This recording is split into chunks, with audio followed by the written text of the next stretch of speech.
अस्सलाम वालेकुम। आज हम लिम्फेटिक सिस्टम के बारे में पढ़ेंगे। Lymphatic system basically it is a sub system of circulatory and immune system. ये सिस्टम बहुत क्लोजली कनेक्टेड है सर्कुलेटरी और इम्यून सिस्टम के साथ। अब सर्कुलेटरी सिस्टम की तरह लिम्फेटिक सिस्टम भी वेजल्स, लिम्फेटिक वेजल्स होती हैं सिस्टम में भी, और लिम्फ एक फ्लूइड होता है जो कि इन वेजल्स के अंदर रन करता है। इसके अलावा लिम्फेटिक ऑर्गन्स भी होते हैं जो कि लिम्फ नोड्स हैं और स्प्लीन है। अब मेन फंक्शंस क्या है लिम्फेटिक सिस्टम के?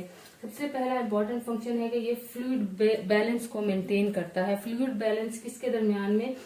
ब्लड के दरमियान में और इंटरस्टिशियल कंपार्टमेंट ऑफ टिश्यूज के दरमियान में। ये मैंने एक सिंप्लीफाइड पिक्चर बनाई है जिससे हमें पता चलेगा कि किस तरह सर्कुलेटरी और लिम्फेटिक सिस्टम आपस में इंटरेक्ट करते हैं। ये हार्ट की एक पिक्चर बनाई गई है सिंप्लीफाइड। यहाँ से arterial blood through different vessels जो है, सबसे पहले एओर्टा है, फिर आर्टरीज है, आर्ट्रियोल्स है, और उसके बाद कैपिलरीज है। इनके थ्रू टिश्यूज में डिफरेंट न्यूट्रिएंट्स सप्लाई करता है। अब यहाँ पे कैपिलरी लेवल पे आके जो कैपिलरी की जो मेम्ब्रेन है, एंडोथेलियल लाइनिंग है, वो बहुत थिन होती है। यहाँ से डिफरेंट न्यूट्रिएंट्स का एक्सचेंज होता है between the tissues and blood.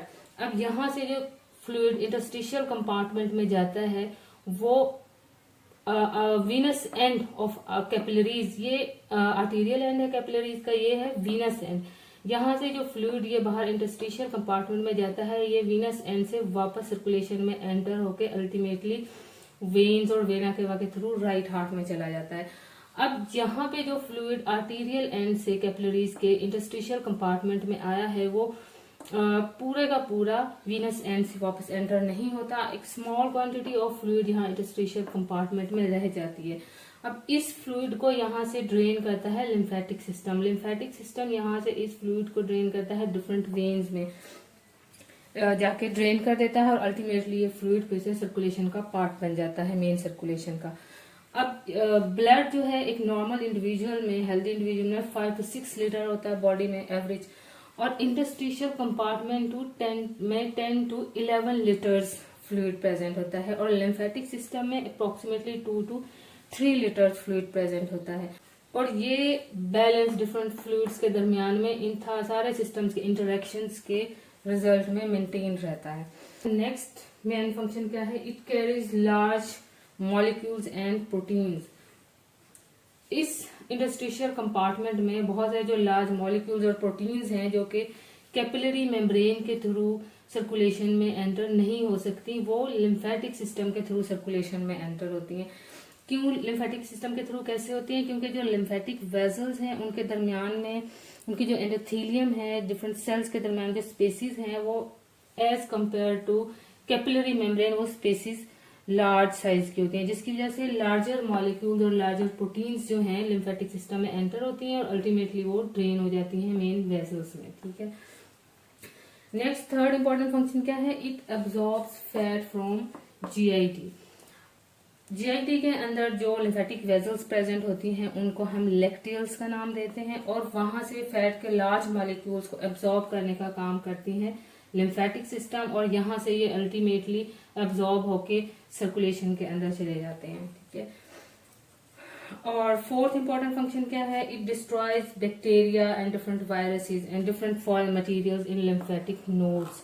अब लिम्फेटिक नोड्स क्या होती हैं ये मैं आपको भी नेक्स्ट स्लाइड में बताऊंगी, इसकी डायग्राम बना के। जो लिम्फेटिक वेसल्स हैं ये इनके बीच में लिम्फेटिक स्ट्रक्चर्स होते हैं जिनको हम नोड्स कहते हैं। ये बेसिकली क्या काम करती हैं? ये डिफरेंट सब्सटेंसेस को फिल्टर करने का काम करती हैं। फॉर एग्जांपल यहाँ से अगर कोई बैक्टीरिया वायरस पिक हुआ इसमें लिम्फेटिक सिस्टम में, तो वहां से अल्टीमेटली ये जाएगा लिम्फ नोड्स में। अब लिम्फ नोड्स जो है ये फिल्ट्रेशन का काम करती हैं, लिम्फ नोड्स और स्प्लीन। यहाँ पे ये चीजें इनकी इसके स्ट्रक्चर में कैप्चर हो जाती हैं, और यहाँ पर डिफरेंट मैक्रोफेजेस और डिफरेंट सेल्स प्रेजेंट होते हैं जो उसको अल्टीमेटली डिस्ट्रॉय कर देते हैं। और फिफ्थ फंक्शन क्या है? It supplies nutrients to the structures where blood supply can not go. Body में डिफरेंट ऐसे स्ट्रक्चर्स हैं जहां पे ब्लड सप्लाई नहीं जा सकती, तो वहां पे न्यूट्रिएंट्स की जरूरत होती है। तो वो किस तरह से जाते हैं different nutrients? Through this lymphatic system. हमने देखा कि लिम्फेटिक सिस्टम इम्यून सिस्टम को सप्लीमेंट करता है। किस तरह से? कि इसमें डिफरेंट जो है लार्जर पैथोजेंस वो लिम्फेटिक वेसल्स में जब एंटर होती हैं तो उनको लिम्फ नोड में इंट्रैप कर लिया जाता है, और वहां पे डिफरेंट इम्यून सेल्स उन पैथोजेंस को किल कर देते हैं। और वो इम्यून सेल्स कौन से होते हैं? डिफरेंट लिम्फोसाइट्स होते हैं। अब लिम्फेटिक फ्लूइड के अंदर जो फ्लूइड जो सेल्स मेनली प्रेजेंट होते हैं वो लिम्फोसाइट्स होते हैं, B and T lymphocytes. Lymphatic system के ऑर्गन्स कौन कौन से हैं, इसको दो में डिवाइड किया जाता है, primary organs and secondary organs. Primary organs में क्या है, थाइमस आता है। थाइमस क्या है, थाइमस बेसिकली एक ग्लैंड है। अब ग्लैंड का फंक्शन क्या होता है, डिफरेंट हार्मोन्स प्रोड्यूस करना। अब ये हार्मोन्स बेसिकली स्टिमुलेट करते हैं बोन मैरो को for the formation of B and T lymphocytes, जो कि लिम्फेटिक फ्लूइड में प्रेजेंट होते हैं to assist immune system in its function. अब सेकेंडरी ऑर्गन में क्या है, इसमें स्प्लीन आता है, लिम्फ नोड्स आती हैं और डिफरेंट टॉन्सिल्स आते हैं। ठीक है, अब स्प्लीन, लिम्फ नोड और टॉन्सिल्स का मेनली फिल्ट्रेशन का फंक्शन है। यहाँ पे लिम्फेटिक फ्लूइड आके फिल्टर आउट होता है। ये लार्जर स्प्लीन जो है एक लार्जर ऑर्गन है, इसके अंदर डिफरेंट जो वेस्ट प्रोडक्ट्स होती हैं लिम्फेटिक सिस्टम के अंदर, डिफरेंट डेड वायरसेस, बैक्टीरिया और दूसरे वेस्ट प्रोडक्ट्स जो कि इंटरस्टिशियल कंपार्टमेंट से सर्कुलेशन में एंटर होते हैं, उन सबको क्या किया जाता है, उन सबको यहाँ पे इंटरैप करके वेस्ट कर दिया जाता है इन डिफरेंट फेज। अब इम्पोर्टेंट बात यह है कि लिम्फेटिक सिस्टम में हमने यहाँ पे देखा है कि लिम्फेटिक सिस्टम में फ्लूइड कैसे एंटर होता है इंटरस्टिशियल कंपार्टमेंट से। जो रिमेनिंग फ्लूइड होता है वो इंटरस्टिशियल वो लिम्फेटिक सिस्टम उसको पिकअप करके अल्टीमेटली सर्कुलेशन में डाल देता है। इसके लिए हमें लिम्फेटिक वेजल का स्ट्रक्चर पता होना जरूरी है, इसलिए मैं यहाँ पे एक सिंप्लीफाइड सा स्ट्रक्चर ड्रॉ करूंगी लिम्फेटिक वेजल का।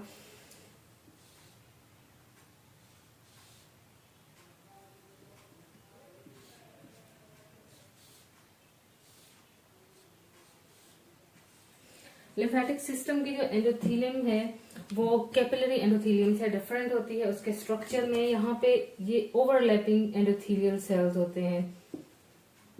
अब यहाँ पे फ्लूइड एंटर कैसे होता है, ये एक टर्मिनल वेसल है लिम्फेटिक सिस्टम की, इंटरस्टिशियल कंपार्टमेंट में पड़ी हुई है। यहाँ पे क्या होता है, इंटरस्टिशियल फ्लूइड का जैसे प्रेशर बिल्डअप होता है वो क्या होता है, इंडिविजुअल सेल्स के ऊपर प्रेशर आता है। जिस तरह इंडिविजुअल सेल्स के ऊपर प्रेशर आता है, जो ये इनके इंटर सेलुलर जो गैप्स हैं ये ऑलरेडी गैप्स ज्यादा है एज कम्पेयर टू कैपिलरीज, ये मजीद ओपन हो जाते हैं, जिससे क्या होता है फ्लूइड एंटर हो जाता है एक वेसल के अंदर। अब वेन्स की तरह लिम्फेटिक वेजल्स में भी वेल्स होते हैं जो just one way flow allow करते हैं फ्लूइड के। अब यहाँ से जो फ्लूइड एंटर हो गया है एक बार, अब ये आगे फर्दर मूव किस तरह से करेगा, लिम्फेटिक वेजल के साथ साथ डिफरेंट और वेजल्स भी पड़ी होती हैं, डिफरेंट आर्टरीज पड़ी होती हैं। जब आर्टरीज जो होती हैं इनके अंदर हम सबको पता है एक वेव आती है, एक पल्स आती है। जब वो पल्स इसके अंदर आती है तो क्या होता है, इससे इस लिम्फेटिक वेजल के ऊपर एक प्रेशर आता है, जिस प्रेशर से फ्लूइड फॉरवर्ड मूव करना स्टार्ट कर देता है। अब यहाँ से ये जो वेल्स हैं ये वन वे फ्लो को अलाउ करेंगे। फ्लूइड यहाँ से यहाँ आ गया तो वो वापस नहीं जा सकता, वो अल्टीमेटली आगे फ्लो करेगा। एक मैकेनिज्म ये है, और दूसरा क्या है, डिफरेंट जो मस्कुलर स्ट्रक्चर्स प्रेजेंट होते हैं बॉडी में हर जगह पे, वो मसल्स भी जब कॉन्ट्रैक्ट करते हैं तो क्या होता है, वो इस वेसल के ऊपर प्रेशर आता है और जिससे फ्लूइड फर्दर फॉरवर्ड पुल करता है। ये मेन मैकेनिज्म है फ्लूइड के फ्लो के लिए। अपने नेक्स्ट लेक्चर में हम एक इंडिविजुअल लिम्फ नोड का स्ट्रक्चर पढ़ेंगे। तब तक के लिए अल्लाह हाफिज। Thank you for watching.